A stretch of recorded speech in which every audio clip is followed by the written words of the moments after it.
Hey guys, what's up? Alright, it's Double Deuce back. Today, we're playing with the Cison 175. And actually, I'm running it on 10% nitro. Just doing a little testing here to see what the realms are out there. So, stay tuned. And my next video, I promise, is going to be the Camaro build because I didn't get a chance to upload that yet.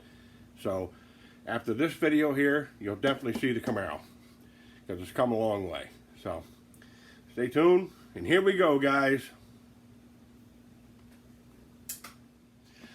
Now, what we got here is my Cison 175. I've been playing with it with different nitros, and 20% runs really good. And I thought, you know what, I had an old can of 10% around. I thought I'd give that a try because I'm waiting for nitro to come because I'm out of nitro. So, we're going to fire it up right now. And you tell me what you think.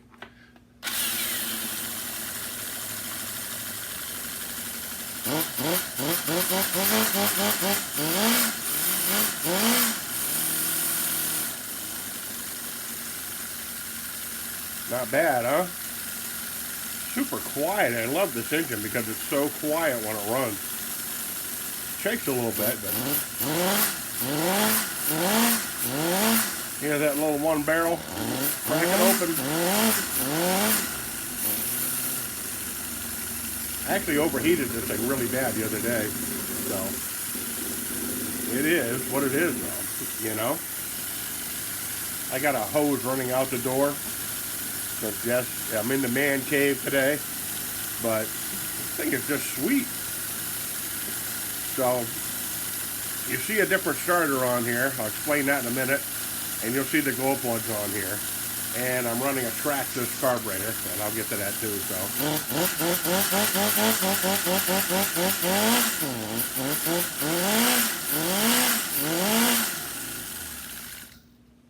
out. There we go. So, I use the starter. This is a, I think it's a 404 from an airsoft rifle motor. I use these to replace the Toyin L400 starter motors. Now, I did get my unit in the mail with the, you know, the drive and, you know, the geared down box and all that stuff.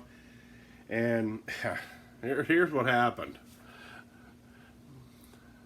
The pinion just smoked itself off the flywheel. The flywheel's okay, but the pinion that came through it didn't survive. And then it's, I don't know, it's just a disaster. And then the starter motor crapped out on me. So I put this back on here because I made a couple of flat little plates. All this is like 1/8 inch aluminum, and I just drilled out a couple of spacers there and made it fit. And I used the belt drive off the Toyin FS100. It's got the one-way, you know, pulley on the bottom down here and everything else. Now, I had a couple of problems. I'm going to tear my oil pump apart because it, for some reason, ceases to pump oil from time to time, and I don't know if it's the belt slipping or the rubber bands or whatever. I'm gonna look into that next. And I'm running a Traxxas 15 carburetor on here because it fits right in. And you know, hit your adjustment about 2 turns out here and 1.5 on your low side, and put your glow plugs in it and your 4-in-1 unit, and it'll start right up. Now, I haven't had it to run a long time. Like I say, I'm experimenting with the 10% nitro. On the 20% nitro, I could unplug this 4-in-1 unit and it would still sit there and idle, and it had a little bit of lag when you cracked it open. But with the 10%, it's got a big lag. It almost like wants to die, you know what I mean? So if you leave these on, I know it's not recommended because this thing gets wicked hot here, this unit here, you know. And so I got my radiator hooked up finally, and it does warm up pretty good. Like I say, yesterday I boiled this thing over because one of my hoses, I guess, because I use these little zip ties here on these things here to kind of like keep everything in, keep everything watertight. And the problem was I didn't put a brass sleeve in there. So it pinched it off, so it wasn't getting any fluid running through the block. And it kind of boiled over really bad. But that's not a bad thing, I will take that, and because if I can do it, that shows you guys, it's okay. You know what I mean? So they do boil over and blow head gaskets and everything else. So I didn't blow a head gasket, so that's cool. But it did get pretty hot. So long story short, I have an old HGP 407 kit that I've had around laying here for a long time, and this is a frame I bought off Evil Bay, and it's a used frame, and but it's a dismantled one, you know what I'm saying? So I still have a complete HGP 407, but I want to put this into an original Tamiya bruiser. So I'm using the HGP 407 frame as kind of a guide, and we'll go from there. The engine is a little bit big to fit in the frame. Okay, it's going to sit under the cowl, because when you put the radiator here and everything, I mean, I could move the radiator to the back of the truck, back here somewhere, and get rid of the radio box and all that stuff. But when, you could probably pull it forward a little bit, but you're still going to be losing, there's still going to be one cylinder sitting underneath the windshield. So, and that's not a uncommon thing, because most of the times when you look at these engines that are in these trucks, the engines are set back. And if I can bring the radiator in closer, I will do it, and run another one in the back to keep the heat down. And I don't know about the transmission yet. There's no way I can put the bruiser transmission to this. There's no way.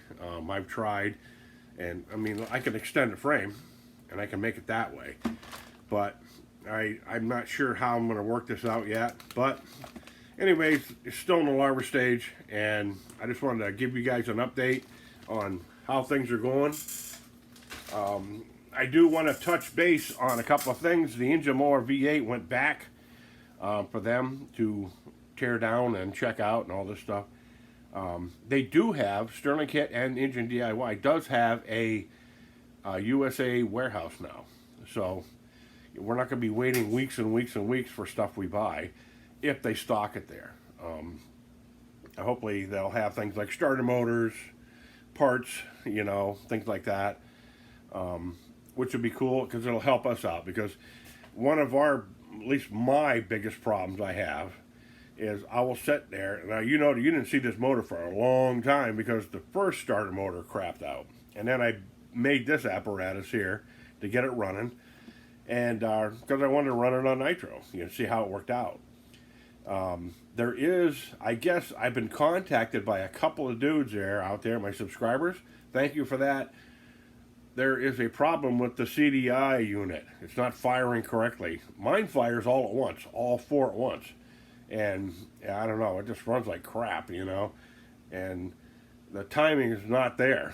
I mean, I've moved the hall sensor in the front back and forth, and now everybody else is using a different company's CDI unit with the trigger, and they're making their own brackets.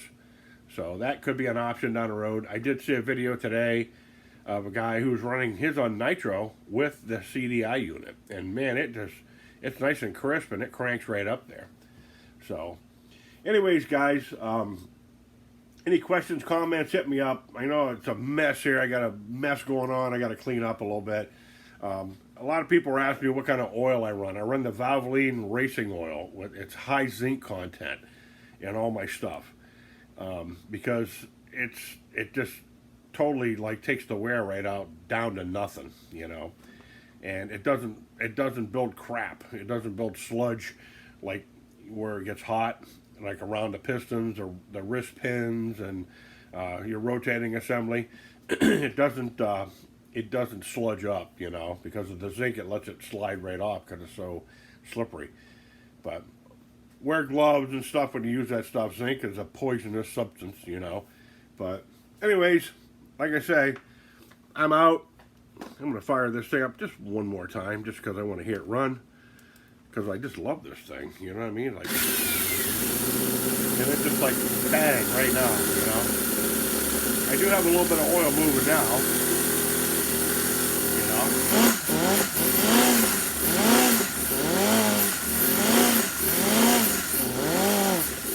Oh yeah, a little carburetor adjustment. I would like to use the Cison carburetor that came with it to try to figure out. They did send me in the kit with the starter a new needle and O-ring. So I don't know if that was maybe a problem with some of the earlier ones that were sent out. Mine's number, I think 23, I think it is, you know, so. But anyways, guys, I'm out. Later.